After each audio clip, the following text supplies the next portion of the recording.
do right here is go back. Way back. Back into time. We can rebuild him. We have the technology.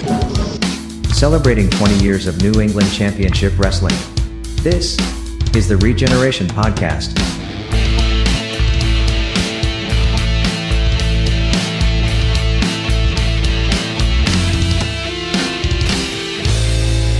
And now, here are your hosts, Sheldon Goldberg, Joe Matarazzo, and Kevin Castro. Welcome, everyone, to the ReGeneration Podcast. Sheldon Goldberg here, along with Joe Matarazzo and Kevin Castro. Welcome. Thank you for joining us this week. One thing that we did not do on our first week, which I want to rectify right away, is I'm going to ask my esteemed co-hosts, one at a time, to introduce themselves to you a little more fully than we did the last time. Joe Matarazzo, for those of you who are longtime NECW fans, will remember Joe as co-hosting NECW TV with me and the Mouthpiece Wrestling Show with me. But Joe, you've done much more than that in wrestling. I have, actually. I'm glad to be here. Hope everybody's staying safe, taking care of your families, and holding down the fort until we get out of this. And until then, here we are. Right. I was a referee for 8 years in the business. Studied under guys like Paul Richard and Dangerous Danny Davis, where I learned how to, be a bad guy first, which I didn't think I'd ever like doing, but I had a lot of fun doing it. And then, so it gives me a nice aspect from when I was able to do the color commentary. I had the best seat in the house where I didn't have to get as hurt. Of course, sitting next to you gave me the second best seat in the house where I definitely was able to wake up without any pain the next day. Although that didn't happen a couple times, and we'll get into those. Only between ears, maybe, but that's right. That's right, exactly. But yeah, I've been since 1994 when I was a guest ring announcer for the WWE. That's when it all began. So up until then, here I am now. And Sheldon, you've completed my my Padawan training. All right. I don't know if that's a good thing, but I'll take it. That's fine. Kevin Castro is the backstage announcing voice of NECW. He is the talent coordinator for New England Championship Wrestling, a dear and trusted friend. And Kevin, let's get into your background a little bit. Well, let's see. I started back at the young year of 1999 when wrestling was in a boom. And then all of a sudden, everything fell apart shortly after I got in the business. No, seriously. I've done pretty much almost everything, I guess. I started out as a ring announcer. I like to say I was trained by Bobby Cruz. I don't know if he would admit that. But he was the one that showed me the ropes. From there, I went into managing. I've wrestled matches. I've refereed. I've been a booker. I've done backstage interviews, obviously. Pretty much anything. Normally, if you need something for a match, I either have it with me or I can get it, whether that be a gimmick for a finish, if you need a hood, masks, extra ref shirts, you forgot your music, chances are I have it with me. So, yeah, that's pretty much my life in a nutshell, sadly. I'm a Sagittarius. Does that matter? You like long Not to me, walks actually, on the but beach, anyway. No, but these two guys are dear friends and very valued members of the NECW team, which is why they're here on this podcast. They're kind of like the American Express card. I don't do a show without them. So anyway, as for me, for those of you who don't know anything about me, you've been living in a cave. No. I am the owner and promoter of New England Championship Wrestling. I have been involved in pro wrestling for, at least 30 years. I go back to selling merchandise at various shows. I had a newsletter called Matt Marketplace. I used to work with the late, great Boston bad boy Tony Rumble. I did the website. I did programs. I did tickets. I did posters. I did all that stuff that prepared me for being the promoter of New England Championship Wrestling. Prior to my involvement in pro wrestling, I was a press agent for Broadway shows and shows on tour. I produced plays with some degree of success. And now here we are doing a podcast and bringing you inside 20 years of New England Championship Wrestling. So What we're going to do on this episode this week is we're going to talk about two matches that are prominent in NECW history. They're part of the NECW 20th Anniversary Collection. We're going to take a look at Brutal Bob Evans versus the Golden Greek Alex Arion for the NECW Championship. That match taking place March 22nd of 2002. And then we're going to fast forward 7 years later. Another NECW Championship match where Max Bauer takes on the Golden Greek Alex Arion. But this Alex Arion is a different Alex Arion, not a different human being, but a human being with a different persona than the Alex Arion of 2002. So let's start with Brutal Bob Evans versus the Golden Greek Alex Arion. Let me set the stage of this for you, and so you can get some idea of the backstory behind the match. Last week we were talking about Slick Wagner Brown and how he was the second person to become NECW champion. After a few months, Chaotic Wrestling offered him a contract, which he took, so he was out of the picture. And Brutal Bob Evans became the champion at that point, and he was a short-term champion. The idea was that we were going to put the belt on the Golden Greek Alex Arion, and there would be a feud between him and Bob Evans. In the course of that feud, Alex Arion legitimately broke his ankle in a match with Evans in Agawam, Massachusetts. He actually didn't miss any time. He appeared with the cast, wanting to get his revenge on Evans, but we prevented him from getting involved in the match, saying that he wasn't medically cleared. And so the match that you're seeing from March 22nd of 2002 is the blow-off match. This is the climax to the story, so to speak. And one of the things about doing the type of promoting that we were doing is you run into the problem of how are you going to get somebody over that people don't know? How are you going to really elevate a wrestling promotion? And especially when you're not bringing in stars. And in this case, we lucked out, and I was able to get an all-time legend to endorse Alex Arion and everyone else in NECW, that being the American Dream Dusty Rhodes, who appears at the very beginning of that match segment. So now, neither one of you guys was around NECW at the time when this all took place. Let me one at a time get your reactions to what you saw. Kevin, let's start with you. Well, like you said, the endorsement from the American Dream was extremely impressive. And it's one of those things where it's going to get people's attention. I mean, Dusty Rhodes is known and loved by pretty much everybody who watches wrestling, likes wrestling. So to have that endorsement of people, even if you've never heard of them, it's going to pique your interest and make you want to look into who he's talking about. Mm-hmm. Joe? So, like we were saying last week when we were talking about bringing in established stars for a reason, not to just have them on there to pop the crowd and a hot shot the crowd in. This was the purest example of bringing somebody in order to further the storyline.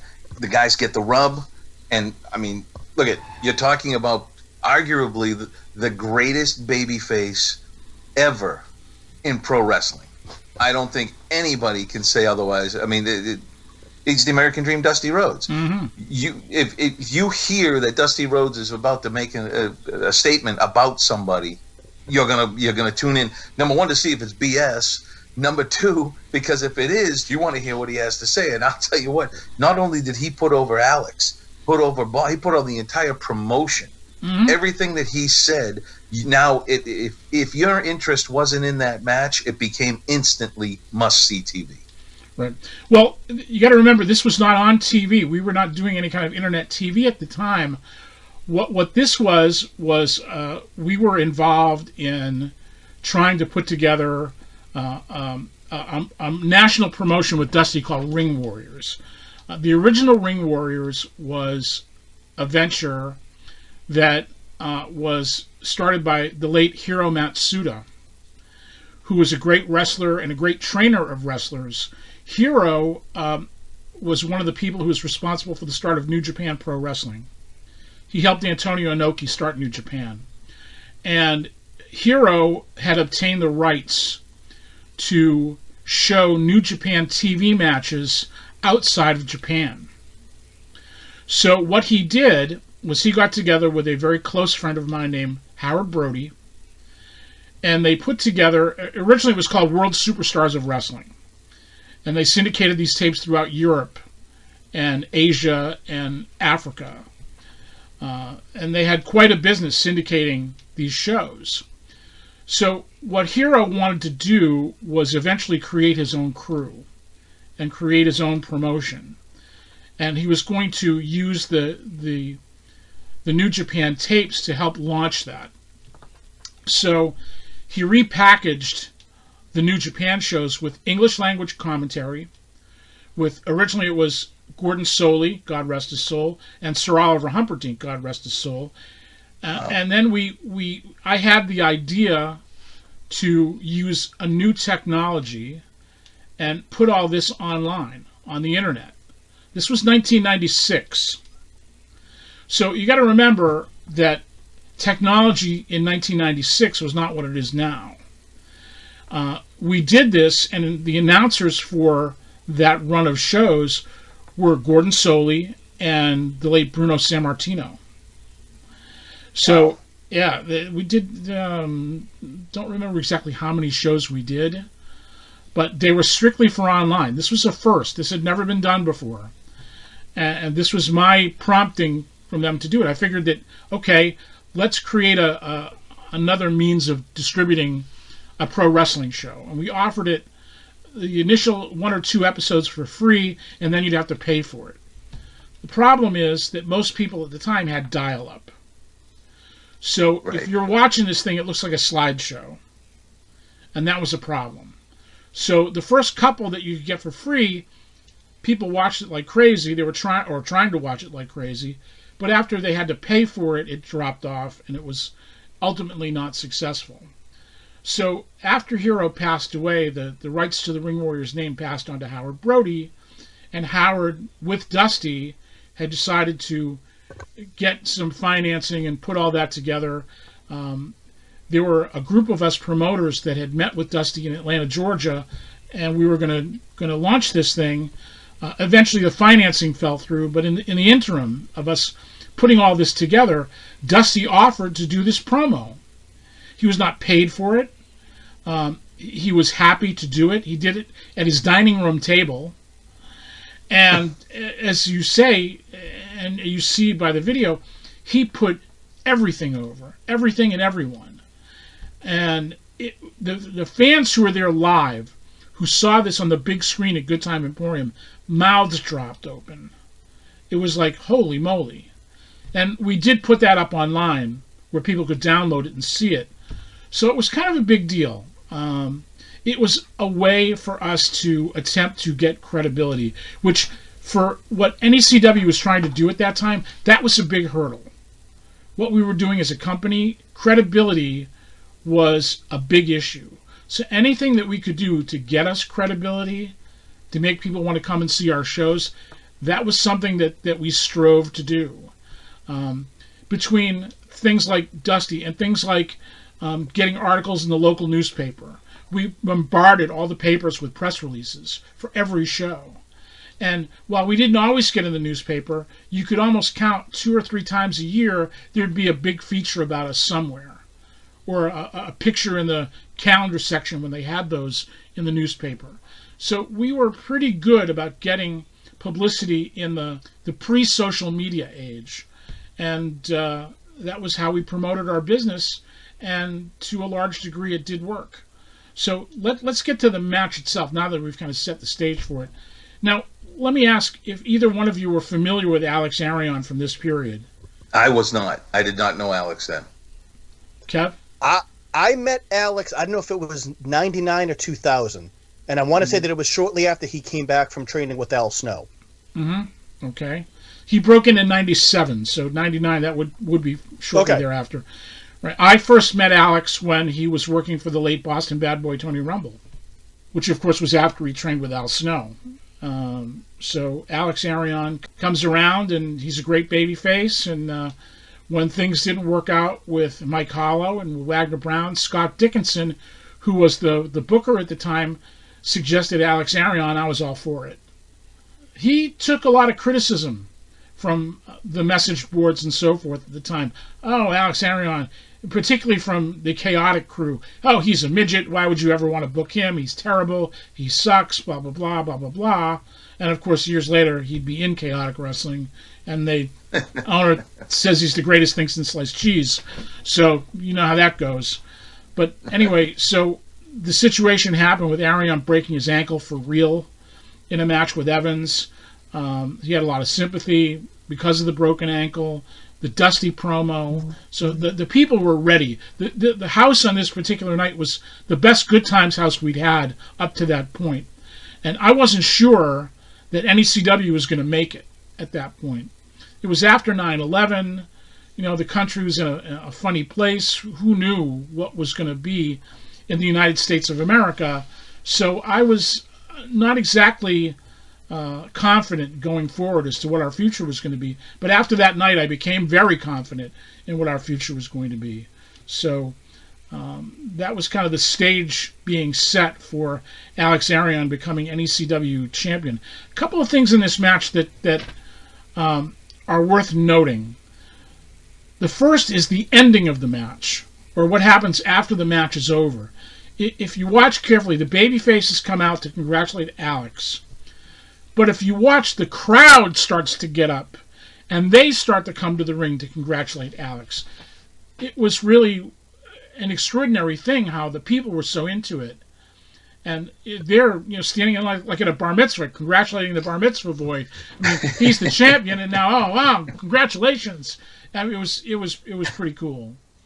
It was pretty. And cool. It was organic too. That's exactly what makes it even more enjoyable. There wasn't anyone coaching anybody to do it. This was just a natural reaction to seeing somebody that they got behind, that they invested in, coming out on top, and they were just as excited as Alex was. Right. I actually wrote it down in my notes that the fans had come running up to him. That shows you how emotionally invested in Alex they got, to make them feel that urge to rush that ring, to just slap him on the back and say, "Hey, good job, thanks, congratulations, champ." I've never seen that outside of the Von Erich territory, where they could get to the ring that close, Right. People would come to the shows. Fantastic. People would come to the shows after with signs for him and stuff like that. He was over. I mean, the idea of an underdog babyface champion was very appealing. He was the perfect guy for it. I had no idea that he could be a heel until he became one. That I'm getting a little bit ahead of the story, but anyway, Alex Arion was NECW champion for 9 months. What happened here is an interesting case study. About several months into his run, Steve Bradley, who was a local wrestler who was signed to one of the first people signed to a WWF developmental contract, had been released from the company and had come back to the area. So I had known Steve, I'd seen him on a number of shows. Tony Rumble was the one that was actually responsible for him getting that developmental deal. He brought him around to shows when Jim Cornette was appearing for us now and then, when Cornette was living in Connecticut. And Cornette was the one that recommended him to be signed. So that was how Steve Bradley got that deal. But Steve and Alex had grown up together. They trained together with Al Snow, and they were like brothers. So now, with Steve Bradley back in the area, he's going to open up a wrestling school. Originally, I thought it was just going to be a wrestling school. That was how it was portrayed to me. So I go up to New Hampshire, where Bradley had the school, to welcome him back to the area. Say, hey, if you want to do anything, make some appearances with us. I would love to have you. If I can do anything to help you out with the school, because we don't have a school. And chaotic had taken over Kowalski at that point. So having an alliance like that would have been a very good thing for us. And I got Steve to do some appearances for us, and some very notable ones, in fact. But anyway, while all this is going on, Scott Dickinson had stepped down as the booker. Sonny Goodspeed took his place. And now I'm hearing that they want to move the belt off of Alex. And they want to put it on Maverick Wild. I wasn't too happy with it, but I said, okay. Well, I come to find out that Steve Bradley is starting up a promotion, and Alex is his right-hand man. They're like brothers. I can't say don't go or don't do it or don't be involved, because that's like his brother. So what am I going to say? And once Steve started up, which was kind of a surprise to me, there was a little bit of heat about it initially, because, I'm like, well, what the hell's going on here? All the guys, not all of them, but a good number of them, were telling me that, Steve had this big meeting and he invited a bunch of guys that work for us. And Steve found out that I was tipped off to this, and he and Alex met with me. And they said, look, we're just going to use a few guys. We'd like you to actually work with us and help us out and be like our commissioner, or, we'll call you the matchmaker, but, have a role on some of our shows. I said, okay, no problem. I'm happy to do that. He was going to run primarily in New Hampshire. So it wasn't like he was going to directly compete with us in terms of towns. So, all right, he starts up. I go up to the first show to be the matchmaker. And instead of a few guys being on the card from NECW, there was 11 guys from our roster. Whoa. 11. All right. Now, a typical independent company roster is like 16, 18 guys. So it's the show for the most part. And I'm like, oh, shit. What am I going to do now? Because it's not like, as I say, he wasn't competing directly in towns with us, but it's time. If he's running shows and I'm running shows, what's going to happen when those shows conflict with each other? So Alex wasn't out of the picture completely. He still would make dates for us when there wasn't a conflict, but many times there was a conflict, so he wasn't available to us. And now, think about getting Dusty Rhodes to do this promo and put him over and all this, and the effort that it takes to take an individual and put them in the position to be your top draw, and then something happens and all of a sudden that person isn't available to you, at least not available to you in that way anymore. You've just wasted a whole lot of time and effort. This would be a recurring theme in the history of NECW. I was going to say, that sounds like the norm. Right. It plagues independent wrestling because it's not a job. It's not like, okay, you're working 5 nights a week or 3 nights a week or 2 nights a week or whatever. No. You're running a show once every 4 to 6 weeks, and how can you tell people you can't go here, you can't do that? You can't do that. You can only hope that the people that you put in key positions respect the positions that you've put them in, and they do the right thing by you. And many times that doesn't happen. But Alex Arion, while there was no heat between us, I tried to help him in his career in different ways. I got him into Ring of Honor. That didn't last too long. It wasn't really a good fit. Not because Alex didn't have the ability, but because the Ring of Honor style was not what Al was into. He was into the kind of, let's call it in the ring and let's go and let's do it, whereas the Ring of Honor style was more connect the spots, plan out everything and so forth. So I wanted to send him overseas. I wanted to send him to England.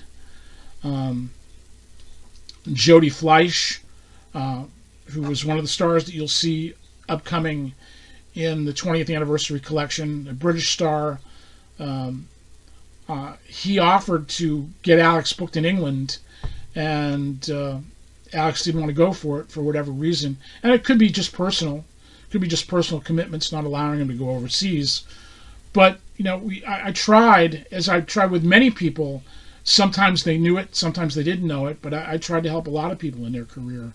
So I was quite fond of Alex Arion. There was no heat between us, but it was very difficult for the guy on top to serve two masters, and eventually it became impossible for him to serve two masters. But Alex Arion was a tremendous babyface, phenomenal babyface. I thought, as I say, this kid could machine gun the front row and people would still cheer for him. Right. Who I couldn't even picture him as a heel. But sure enough, as time went on, he did switch heel, and to his credit, he was just as convincing as a heel as he was as a babyface. And Alex Arion has an uncanny ability, as you'll see in the second match. You see it in the Evans match, but in the Max Bauer match, Max Bauer is like over a foot taller than Alex Arion. Yet it's a very competitive match. Arion had that ability to be able to work with anyone of any size and make the match look credible. That's a talent. Sure. You don't find that terribly often. Any other reactions to this as we talk about this first match? I've got a couple, if you don't mind if I go. So, with having Maverick Wild as the special guest referee, what prompted that? The interference of Scott Dickinson, and also, when you're booking a company like ours, you always have to think ahead. Who's the next guy that you want to get ready? How do you put that person in position? Because we're not on TV. You got to drop breadcrumbs here and there to lead the people where you want them to go, and that was one of the things. It's something that we did in NECW, Kevin, during your time. When you and I were booking the shows, we would do that quite a bit. But sometimes that's what you have to do. You've got to get the next guy ready because you don't know what's going to happen with the first guy. As we were saying before, anything can happen. A guy can unfortunately be injured. You can lose somebody because they get a job and they move away. You can lose a guy for any number of reasons. And then what do? You always have to try to think ahead if possible and get the guys underneath in a position to take over if you need them to take over. That was something that in the Quincy years we didn't always do very well. The top of the cards were booked well, but the rest of it, not so much. Right. My opinion. That makes sense now. Yeah. Mm-hmm. But I'll tell you, seeing Maverick and him chasing Scott Dickinson in the very beginning of the match, as I watched that all unfold, and then I saw the second referee come in, as the match progressed, and right at the end for the finish, you saw the other referee take a bump. Mm-hmm. He went down, and then when the finish finally happened, in came Maverick Wild to make the count. Of course, where does my head go? I'm thinking, we just had Dusty Rhodes in the beginning. I'm figuring a Dusty finish, and I didn't know what the final verdict was going to. I didn't know Alex was going to win the belt. Right. But even when I was still waiting for the other referee and Maverick to go back and forth. So you swerved me on that one. Just when I thought I knew the answer, you changed the question on me. Right. But that was a great surprise that it didn't end that way. That was but it was set up to end that way. That was Scott Dickinson. You got to remember, Scott Dickinson was a WCW referee, so he'd been around Dusty. He'd been around all that. That was another reason for Scott Dickinson being the booker of NECW at the time, because he had that experience. Sure. There's nothing like a guy with major league experience, especially for a new company starting out. So. Kevin, what an asset. Did Scott Dickinson inject himself in a lot of, because he was also involved in the matches that we talked about last week with Mercedes Martinez and Beth Phoenix? Yes. He played a prominent role in that match, which I was kind of but he would do that. One of the things that I just want to address too, when you were talking about Alex's height and things like that, he was average height versus the quote unquote superstar, 6'3". But when I started, he stood out because he was in phenomenal shape. Right. He was always in phenomenal shape. One of the things I always thought was kind of funny is the for a long time the local guys weren't all that tall. Mm-hmm. You know, so it granted, once you did have somebody that was taller, it would jump out a little bit more. But the athleticism, the physical shape, the connection with the crowd, unmatched, in my opinion, at that time. Right. And one of the other things to keep in mind, too, is because that was 2002. Right. You figure WCW had closed, ECW had closed. I don't know if Ring of Honor was around then, or if it was coming out shortly thereafter. Mm-hmm. So it was during this time, too, that the wrestling audience was starting to change. Like, when I started back in 99, my first shows were in front of thousands of people. Right. On the norm. Right. Especially nowadays, if you get a house of 200 people, that's a great house. Right. Yeah, it's just insane how that has changed as well. So again, to see that reaction from that crowd, who is now a different crowd than the rabid, Monday Night Wars wrestling crowd, that was a legitimate emotional connection that they had with him. Absolutely. Absolutely, no question about it. He had that ability to connect with people. And Evans, too. Bob Evans was a natural heel. In real life. You just looked at that guy and you go, this guy's a putz. I hate this guy. You didn't even have to open his mouth. You just looked at him and, that was Bob Evans in more ways than one. But for the purposes of what we're talking about, he was just a natural heel. And he was a great antagonist. And that was a great combination, the two of them. Let's move on. 7 years later, Max Bauer is the NECW Heavyweight Champion.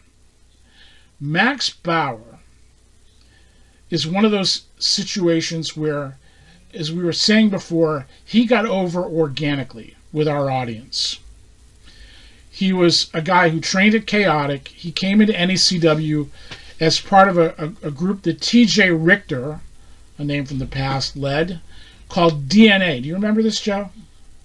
I do. And I do. Because of Max's height and his build and his innate charisma, he just got over with people. And we just followed where the people were leading us with him. And eventually he became champion. And he was champion for close to 2 years. He was one of the best drawing champions that we ever had. Again, he had the size to be credible to wrestling fans. He had a natural charisma with the crowd. When we started with him, he used to have a mohawk, and that was his gimmick. He was the mohawked enforcer. Yep. But he worked in an Olive Garden, and they made him get rid of the mohawk. And I thought that was a big mistake. Yep. I thought it was a very big mistake because it made him, the mohawk kind of gave him that, extraordinary look. It was another foot taller than what he normally was anyway. Right. But he was still over with people. Alex Arion comes back as a villain this time. We're going to show you an angle that took place prior to this match that set up the cage match between the two of them. And Joe, you play a prominent role in this, and we're going to show this right now. This hasn't been seen anyplace in over 10 years. So let's take a break right here. We're going to show you that footage, and then we're going to come back and talk about it on the other side. So let's take a look at Max Bauer versus Alex Arion. This was April of 2009. Alex Arion, Max Bauer. Let's take a look at it now.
This is Joe Matarazzo here for NECW TV, and I am in the parking lot right now of the National Guard Armory.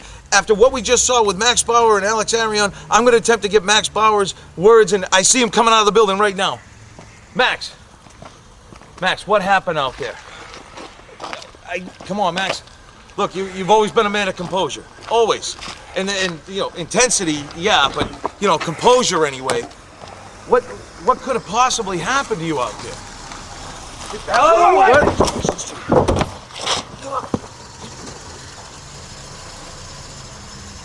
What the?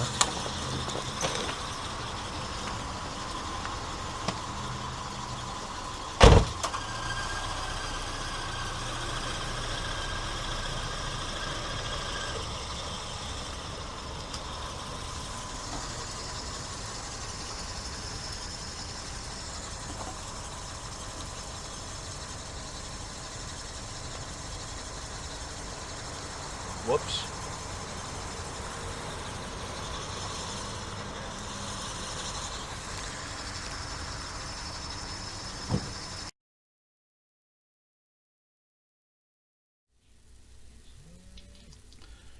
Whoops. Guys, you had a chance to see this. What was your reaction? I'm still hurt.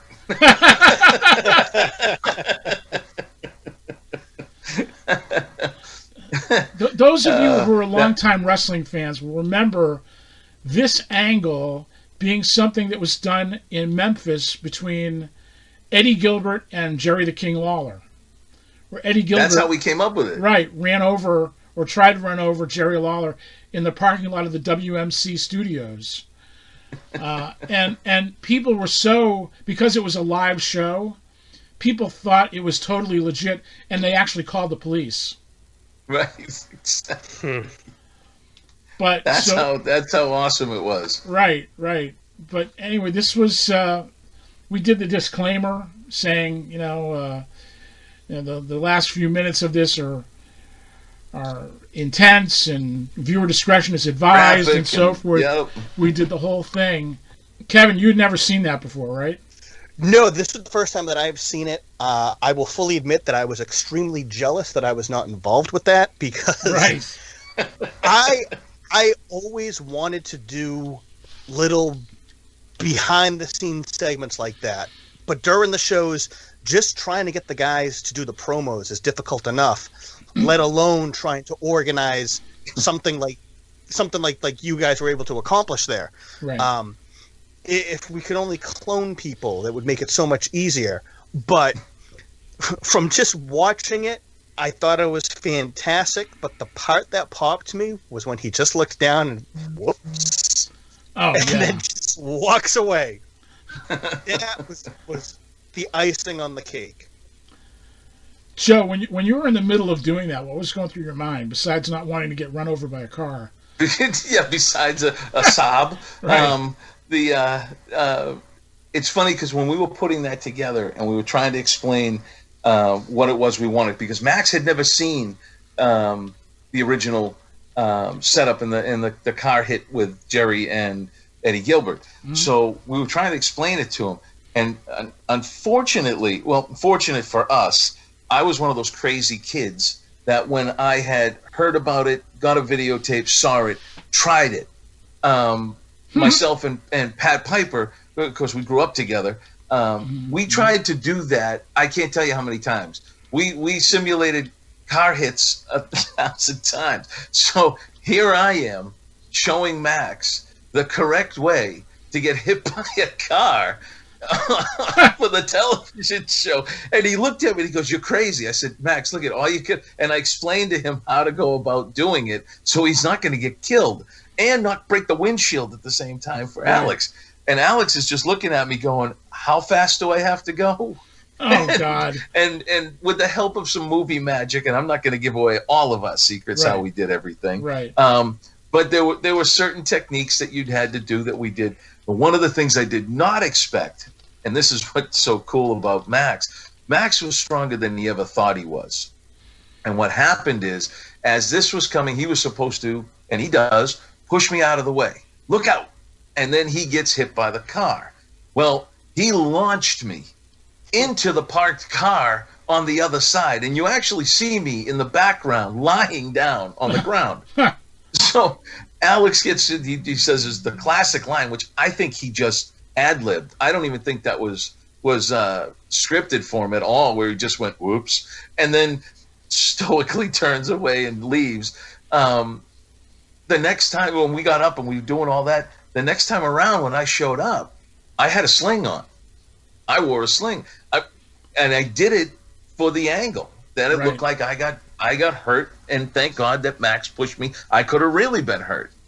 And that actually, the one person that brought that to my attention, it was when we had Harley race in for the Iron 8. Which was the next month. Year. What's that? It was the next month after we had done this particular exactly. thing. Yeah. So to push Birthday Bash, we showed up on the screen that angle that happened in order to say that the cage match was coming for Birthday Bash. Well, at the time, Sheldon, you, myself, and Harley were sitting there waiting for the Iron 8 to start, and we were going to call the matches with him. So as we're sitting there, Harley looks at me, I'm in a sling. And he looked up at the screen, he pointed to me, and he goes, is that when that happened? And I said, yeah. And he goes, so how bad did you get hurt? And I said, I didn't. And the smile came on his face. And he looked at me and he goes, you get it. He said, for this is what's missing. And I just did it to, help Max and Alex out, but it helped sell what just happened, and everybody saw it. And I didn't even realize that I had done what was supposed to be done at the time. Right. I'll tell you another thing that happened on that particular night is there was a mixed tag match with Alex and Belmont on one side, Mistress Belmont, and Max, and I forget who his partner was. Maybe it was Alexis Nevaeh, maybe it was Alexis. Yeah, okay. So I'm sitting there, I'm calling the matches, and Alex is getting heat on Max, and he's got a chair, and he's going after Max, and you start poking me in the ribs. Look! Harley Race, who came into the building with a walker, right? Yep. One of those little carts that people have with the wheels that looks like a bicycle, but it's a walker, Yep. Feeble Harley Race gets up out of his chair, picks up a folding chair, and starts to move after Alex Arion. Al just looks at him and backs up. He went with it perfectly. He did. And when the show is over, I walked up to Alex and I said, Harley Race just paid you the ultimate compliment. He sure did. He loved what he watched. Oh, my God. He was loving it. At the end of the show, he grabbed my arm and he said, kid, he goes, you gave these people 10 times their money's worth tonight. Yeah. So that, to me, was very high praise. Absolutely. God bless Harley Race.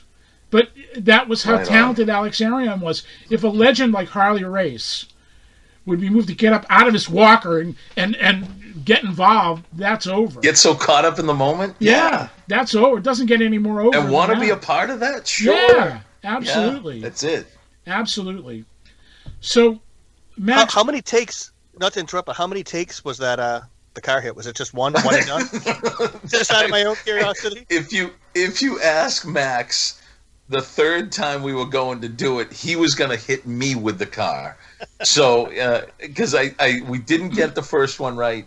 The second one wasn't quite he didn't land the way she should have landed.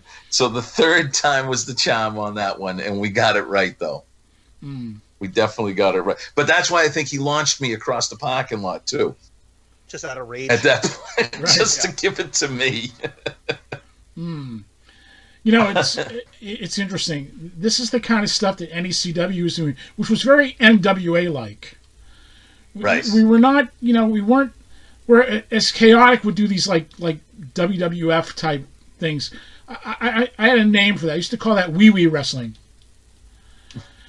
Don't try to imitate what you see on TV, because we were imitating something that was on TV too, but not quite the same thing. We were trying to do some serious stuff here. We were trying to give some weight and some credibility to the guys on top and in the angles and so forth. So yeah, I mean, our shows had a measure of comedy here and there, but it didn't overwhelm the shows. You know, we didn't have anyone breaking out into song and dance. But I don't know, I still liked it. We talked a little bit before about talent, and you know that it's not a job, and keep guys work in different places. Alex Arion could always be counted on to do the right thing, even if he had other commitments or whatever. He never did anything that wronged us in any way, shape, or form. Max was another story, and I'm going to tell this because it's important to note, and it kind of gives you some insight into talent and what the obligations of talent are and what the role of a promoter is. When we got ready to do our first run on television, this was something that was carefully built up to. We talked about how we got Dusty Rhodes to do this promo for the match 7 years prior. Well, I had been working on how we were going to promote television and our first run on television. I had arranged with a very good friend of mine, we mentioned him last week, Ed Simkus, to get a story in the Boston Herald. We actually were on the front page of the Boston Herald with the announcement of us premiering on TV that week. Well, the week that we were premiering on TV, Max Bauer appears on Big Time Wrestling's TV show. They had a TV show on a small station. The same week that we premiered, Max is on that show doing a job for Rick Fuller. Well, myself and my partners at the time were fit to be tied.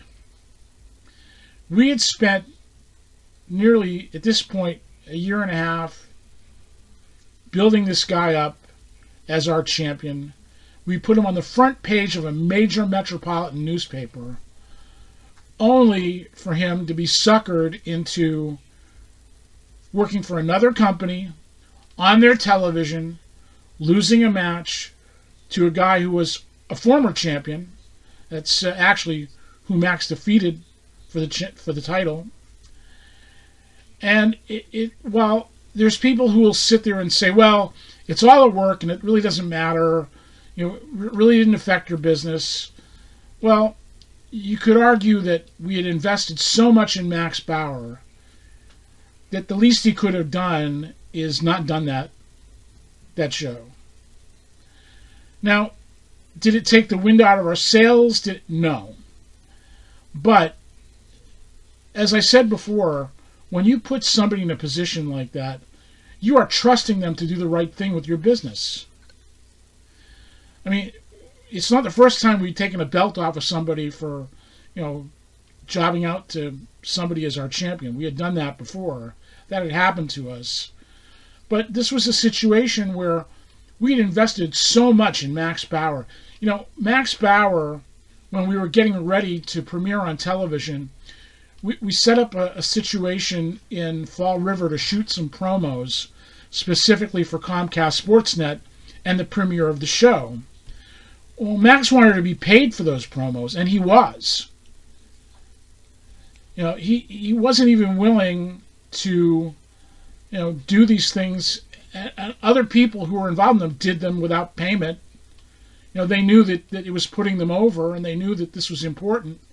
But no, he asked for and demanded to be paid, and he was. It was very disappointing. Very, very disappointing. We continued to do business with him after that situation, but we took the belt off of him shortly thereafter. We put the belt on Brandon Locke, that was actually a mistake. Not because Brandon Locke wasn't a good wrestler or a good talent, but because we had reacted out of emotion and not out of planning out who the next champion should be, how it should be done, and the most effective way to do it, and setting the next champion up to be successful. We didn't do that with Brandon Locke. We just kind of rushed the belt on him, and while everybody thought he was great, and was a great champion, he didn't have the same impact behind him as Max did when he took the belt, because Bauer's push was organic, and Brandon Locke's push was forced. Joe, you were there. You remember all this, correct? I do, absolutely. Yeah, I do.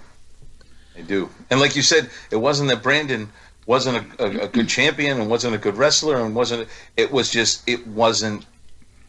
It was forced. Right.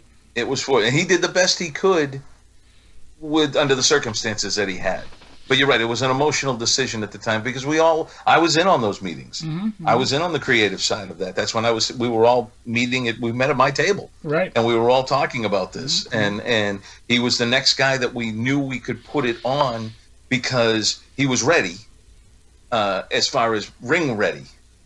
But as far as the people ready, we needed a few more months worth of getting him to that point where, and again, Max was a babyface. And Brandon was a heel. So the dynamic was different. And right.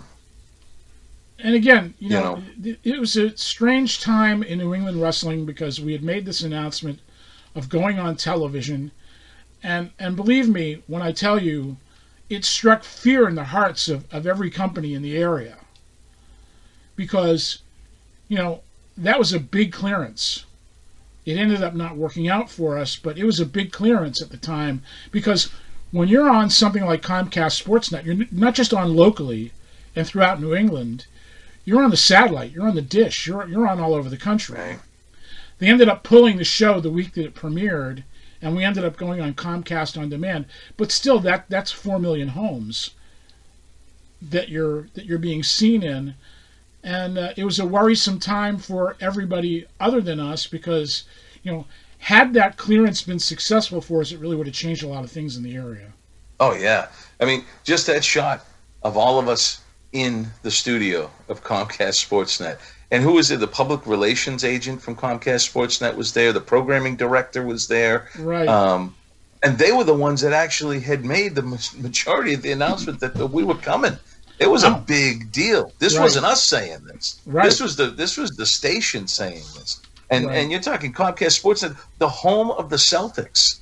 I mean, the people that were going to see this and we're going to, this had every intention of being the biggest thing going in the area in a long, long time.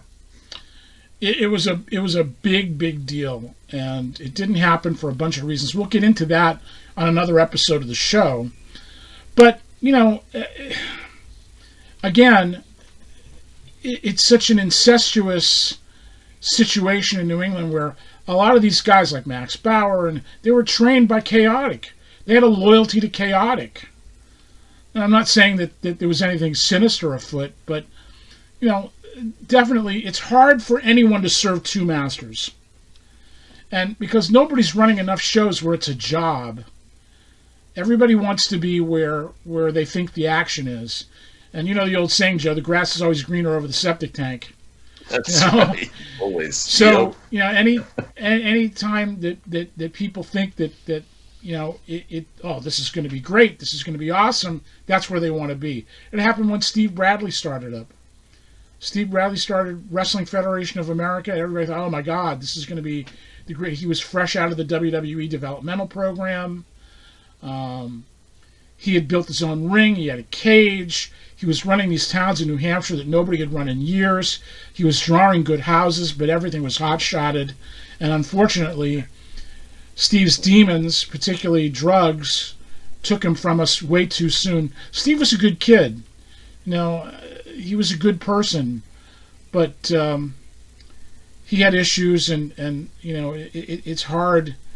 He really believed that he was going to be on TV. He really believed that he was going to do all these things, but unfortunately, those issues got in the way, and he met a sad ending. And he should have wiped the floor with everybody.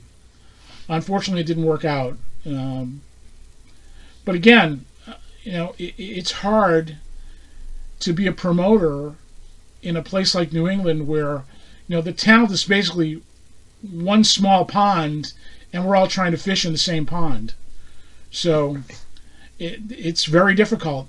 If anybody that thinks they can just rent a ring, get a bunch of guys, get a building, and run a show, finds out that it's not so simple. Yeah. It's not as easy as it looks. It doesn't stop them, though. No, it doesn't stop them.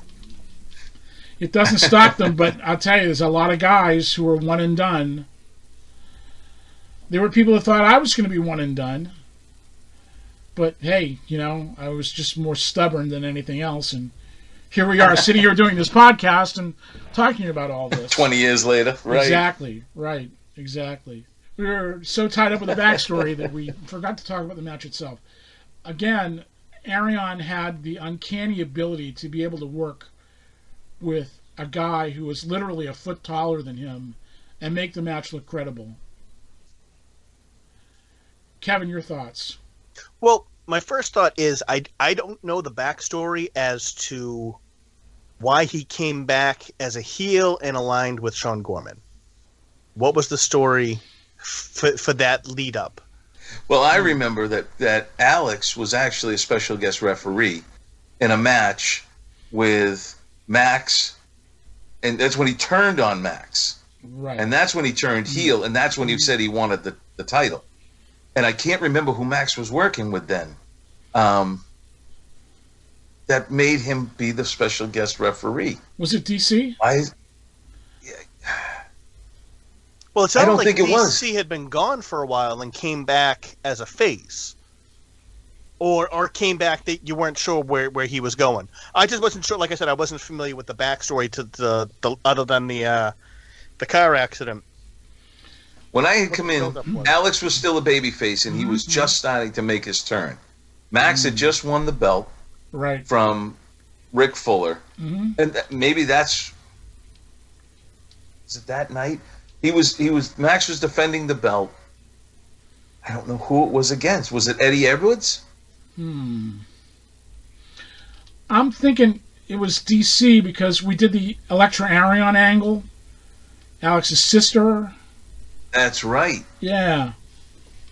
That's right. Where the sabotage was harassing Alex's sister, storyline sister, Electra Arion, and this put Alex at odds with DC. DC had a falling out with Gorman. Alex aligns with Gorman, turns heel. And I think that's how it began. That's how it began. Okay. Yeah. He hit Max with the belt at the end of the match. Right. That he was a special guest referee, and this is when Alex was a special referee. Right. And that's what created the bad blood to start up with those two. And it just kept going and going and going until the car hit, and then finally the cage match. Right. But that was a slow build. We did it was 18 months of build up. Yeah. Yeah. Yep. Absolutely. And that was done right. And I'll tell you what I liked about it, and it's so funny because what do we have coming up this weekend is Hell in a Cell. When you start watching a cage match, they had very good use of the cage. The way they did it, they used the cage the way it was supposed to be used. They were trying to win. They were using the cage as the weapon. So there wasn't any other gimmicks going on other than that until later. And they paced it well. The cage was being used to keep Sean Gorman out and keep Alex Arion in. And they tried to, and again, classic Sean Gorman, when he chains the door shut to keep Max from leaving, and Max looked at him and said, I don't want to leave. But now he can't leave either. Right. And the look on Sean Gorman's face, this is what made him so good, was classic, oh no, what have I done? Right. And he's scrambling to take. Oh, it was beautiful. That whole moment made the look, just his expression, and then him scrambling to get that chain off that door because what have I done? And it was beautiful. Sean Gorman has this incredible knack of stealing a moment, and that was his right there. Arion, Gorman, absolute masters of psychology. When I said before how Sean Gorman is the MVP of NECW, it's the truth. All you have to do is look at that match, and we'll be seeing other matches where Sean Gorman is involved as we go through more matches in the 20th anniversary collection. But you can see how much that a Gorman adds to the main event picture. what can I say? That's what made all the difference in this period in NECW. Is you have those heels that were able to really elicit a reaction from the fans, because the best booking, the best wrestling comes when you have great heels. When you have people that the audience hates, and hates with a purple passion, that's when you're going to do business. And NECW was fortunate to have people that fell into that category. We did have some monster heels. Oh, yeah. Kevin, your thoughts? Like Joe was saying, when Gorman locked the cage, favorite part of the match. Just the reaction, just everything about that was just perfect. One of my questions was when Alex climbed to the top of the cage and looked like he was going to dive. Was it planned that he was going to go up there, tease it, and come down, or do you know if he went up there, didn't feel safe, and then came down? I honestly That's a don't good know question. the answer to that. If he didn't feel safe and then came down, he covered it well by yelling at the crowd, yelling, "That's what you wanted. I'm not giving it to you." Well, which, either again, way, I classic applaud heel it. I thought tactic. that was fantastic. Right. Yes. Right. Yeah, like that big tease, everyone's nope, you're not getting it. But if he was up there and realized, I don't feel comfortable doing this, I give him all the credit in the world for not going for it just because he was already up there and doing the smart thing and going back down and then turning it on a dime to throw it back at the fans. I just thought that was fantastic. Thank God he was a heel. Exactly. That's one of the things that made him so great. Here's a guy that could be a babyface that the people adored and a heel that the people despised, and was equally good in both roles. I think that's the extraordinary legacy of Alex Arion, is that he was good at everything he did. And unfortunately, he wasn't 6 or 8 inches taller, because he would have had a big run someplace. I think if he was starting out today, it'd be a different story. Yep. Sure. I think if he was doing it right now, he'd be one of the top guys. Yep. Yep. No question. So Alex Arion is a very important place in New England pro wrestling history, a very important place, obviously, in NECW history. And, while he may not have gotten his due on a national stage, certainly you can't talk about wrestling in New England and not talk about him as one of the greatest, if not the greatest. Yeah, I agree. And I only knew him. It's funny because I only knew him for the time that I was with NECW, and he was right there during the Max Bauer era, and that time. And so I only knew him turning into a heel. When I got to watch the first match with him against Bob Evans, and I saw him as a babyface, that blew me away. That he was that good as the good guy. And I mean, his physique, his look, even his haircut, everything of a clean shaven. He brought everything that you. I looked at him and I'm like, he looks like a young Rick Martel. He had that type of physique, the fire, everything about it, and then to turn it, little facial hair, ponytail, and that swagger, that cocky attitude that makes you just want to punch him. Perfect heel. Very well-rounded athlete, and athletics beyond compare, but just an awesome performer. Also a great promo. He was terrific on the mic. I'm going to remind you of something that we did with Alex when we were doing the Mouthpiece Wrestling show. Do you remember the angle that we did with him on the show? We were getting ready to do a show in Plymouth, and we were bringing Al Snow in for this weekend of shows. Oh, yes!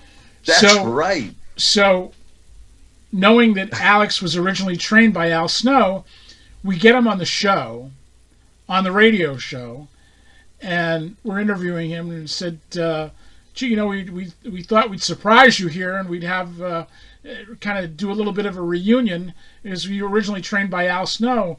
And Alex goes, well, that's not really true. He never really taught me anything. He just picked me up at the airport. What you see is I did all this on my own. And I'm like, well, I'm now embarrassed because I've got Al Snow on the line here. And Al comes on the line and they have this big argument. And well, let me. When I see you in Plymouth, maybe I'll teach you the lesson I didn't teach you. And it was tremendous.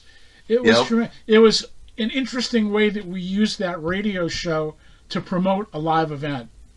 And Alex was perfect, as was Al Snow. Yes, he was. That was a lot of fun. Yes. That was a lot of fun. Absolutely. We were doing that show live from the world-famous Golden Banana. Oh, my God. The place that you don't take your Nana. That's right. That's the one. Absolutely. A lot of memories there. That's a subject for another edition of our show, which we'll discuss the Mouthpiece Wrestling Show in detail. That's right. Yes. Right. NECW Underground. Right. Yes. Exactly.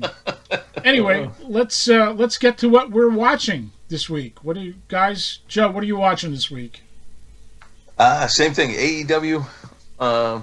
All week, loved it. The Jericho, MJF. At this point, I think Jericho could do just about anything, and I think it's going to get over.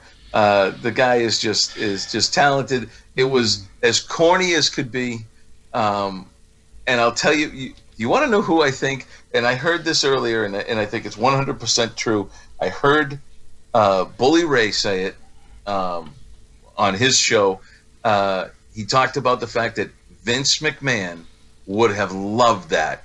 And it goes back to thinking like Land of a Thousand Dances, and when Vince did that whole thing with the wrestlers all singing, and he was up dancing with all the dance girls. Right. It's that type of a showgirl, Showtime, Broadway feature. Who knew MJF could sing like that and dance? And Jericho was all blown up. There's no doubt about it, trying to keep up with the kid. But for classic just entertainment, it was hilarious. It was absolutely hilarious. Mixed in with some of the best wrestling going on that they had with the Lucha Brothers, the tournament that they had going. Oh, the Lucha Brothers are off the hook. That was and please, Eddie Kingston is probably one of the most believable people in the business today. Everything about him is the majority of what he's saying is there's so much truth behind it. Right. But it's his conviction, his inflection, everything about him. You just want to believe him. But the only thing about it is he's too likable because it's too believable. And to be a good heel, that's why MJF is a better heel because he was until that singing like that. Sheldon and I had a brief conversation about it before we started. It's going to make him too likable. He is likable anyway. Well, right now, for whatever reason, we're in a generation of people that love the heels. They just love heels. A good heel. Little Roman Reigns, perfect example. The guy, they pushed him down our throats, and everybody wants him to be a heel. Now he's a heel, and it's exactly what everybody wants. So it's a weird transition. We went from a classic villain and the black hat, white hat back in the day to all of a sudden the anti-hero with the Austin and Attitude Era to now people want to root for the heels. They want to see good heels, and they love to hate the heels. Heels shouldn't want to be loved to be hated. But I think the thing that we're missing, though, is stars. Still, it's. I think people have, like you were saying, that the fans have changed. They cheer the heels, they boo the faces, but I think it's more so because it's the same thing over and over and over again. How many times do you have to see the chicken shit heel? How many times do you have to see the baby face come out just smiling? It doesn't matter. There's no Austin, there's no Rock, there's no Triple H. It's just generic wrestler A versus generic wrestler B. Yeah. For the next 3 months, 50-50. That's all it is. The 50-50 booking, yep. And I think that's why you're so reluctant to just accepting what they're forcing you to take. Right. I don't want to say it's a form of rebellion, but it's a form of rebellion. They're trying to get them to change the product, which they are refusing to do. they've forgotten how to change the product. Right. That's it. Well, for the low price, I can tell them exactly how. Yeah, I hear that. Yeah. Well, we can collectively make that claim. But anyway. Absolutely. So I watched AEW. But you got to get the guys too. willing to do it. I had a different opinion of the Jericho MJF thing. It's like two different shows. You know. Yes. You see Eddie Kingston and Jon Moxley and these intense promos, and then you see, you know, the low rent version of the Rocky Horror Show there. You know, come on. Right. He did Sammy Davis proud. He did. Well, the funny part is you have Kingston and Moxley going at it, talking about doing all that sports entertainment stuff. And you know, this is not where we came from. This is not what it's all about. AEW was supposed to be based on, you know, coming in and the realism of it. We're putting the sports back into this, and then you actually have more sports entertainment in one segment than WWE Monday Night Raw has had in months, years. That one segment blew away anything that Raw has done in months.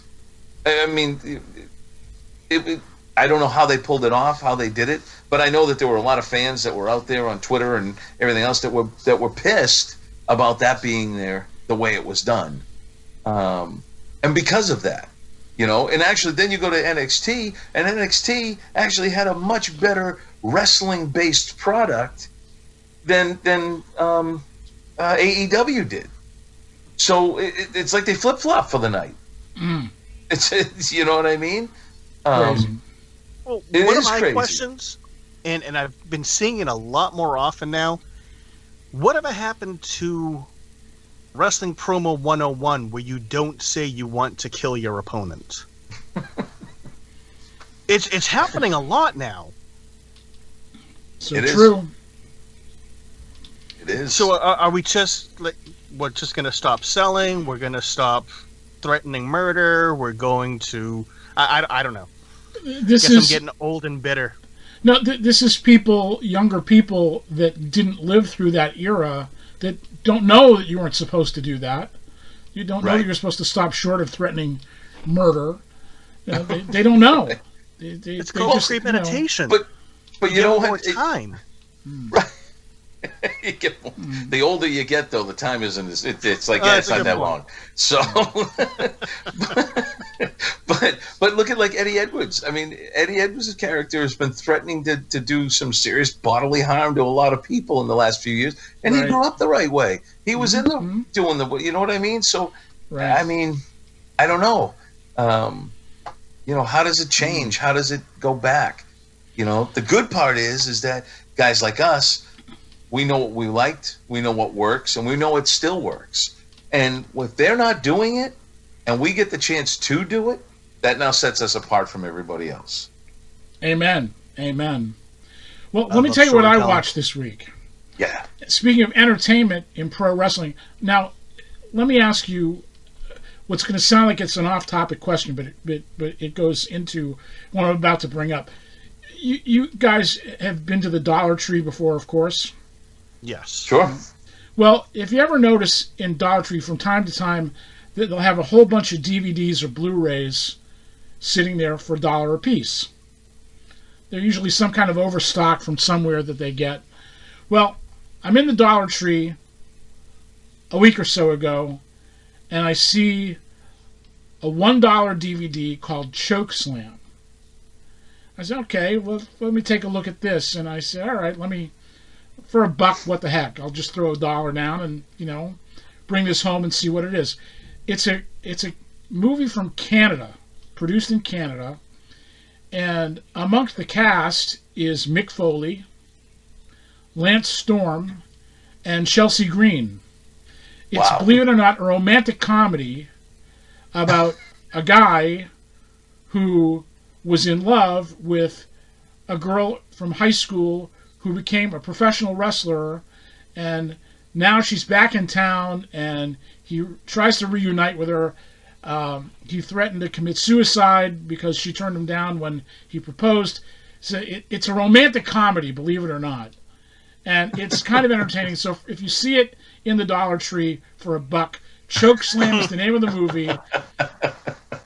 It's a fun pastime for a couple of hours, and you'll enjoy it. So throw $1 out for Chokeslam. That's awesome. So if you haven't watched the videos that we've talked about, the links are in the description below. We're going to pick 2 more matches to talk about next week, and we look forward to seeing you then. So for Joe Matarazzo and Kevin Castro, I'm Sheldon Goldberg. Thanks for joining us on the ReGeneration podcast. We'll see you again next week. The ReGeneration podcast is a production of New England Championship Wrestling. To send us questions, comments, or feedback, email us at regenerationnecw@gmail.com. That's regenerationnecw@gmail.com.